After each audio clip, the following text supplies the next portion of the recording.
তাড়াতাড়ি ভুলে যান। এবং সবসময় মনে রাখবেন, এখনো পৃথিবীতে সৎ মানুষ আছেন, তাই তো পৃথিবীটা টিকে আছে। ঢিল ওপরের দিকে ছুঁড়লে সেই ঢিল সর্বপ্রথম নিজের ওপরেই পড়ে। এই পৃথিবীতে ভাই আমরা সবাই অভিনয় করছি। এই বুকের মধ্যে দেখবেন কেউ কেউ দুঃখ কষ্ট চেপে রেখে মুখে হাসি ফুটিয়ে তোলার চেষ্টা করি। আবার কেউ কেউ দেখবেন সে জীবনে সব কিছু পেয়েছে, তার কোনো কিছুতেই অভাব নেই, সন্তান সন্ততি বাড়ি গাড়ি টাকা পয়সা সব আছে সব আছে, তবুও ভাই তার মনে বড্ড দুঃখ বড্ড কষ্ট, কারণ সে কোনো কিছুতেই সন্তুষ্ট হতে পারে না। কেউ যদি হাত পেতে এসে তার সামনে দাঁড়ায় তাকে দূর দূর করে অপমান করে তাড়িয়ে দেয়। এই যে বললাম না, এই পৃথিবীটা হচ্ছে অভিনয় মঞ্চ। কেউ কেউ দেখবেন আপনি হয়তো বিপদে পড়েছেন, আপনার সামনে বন্ধু হয়ে আসবে, মানে বন্ধুত্বের অভিনয় করবে, আর আপনি তাকে বিশ্বাস করবেন, খড়কুটোর মতো তাকে আঁকড়ে বাঁচতে চাইবেন, মনের সমস্ত সুখ দুঃখের কথাগুলো গোপন কথাগুলো তার কাছে বলবেন, আর একটা সময় দেখবেন পেছন থেকে সেই মানুষটাই ক্ষতি করার চেষ্টা করছে। সে আপনার দুর্বলতা, সে আপনার অসহায়ত্বের বিষয়ে সব বুঝে গেছে, এবার আপনাকে ছবল মারার চেষ্টা করছে, আপনি ঘুণাক্ষরেও টের পাবেন না।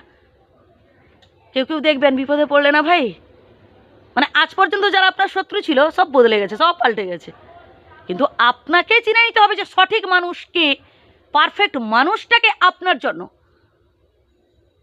আপনি যত বেশি সৎ হবেন, বিধাতা কিন্তু আপনাকে তত বেশি পরীক্ষা নেবেন, এবং প্রত্যেকটা পরীক্ষায় আপনাকে পাশ করতেই হবে।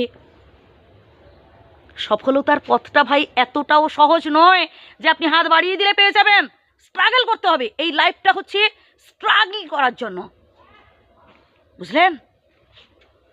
আপনি আপনার কাজ করে যান ভাই, মাথার ওপর বিধাতা আছেন, তার ওপর বিশ্বাস রাখুন, ভরসা রাখুন, নিজের কর্মে বিশ্বাসী হন, একদিন ঠিক জিতবেন, ঠিক আপনি মাথা তুলে দাঁড়াবেনই।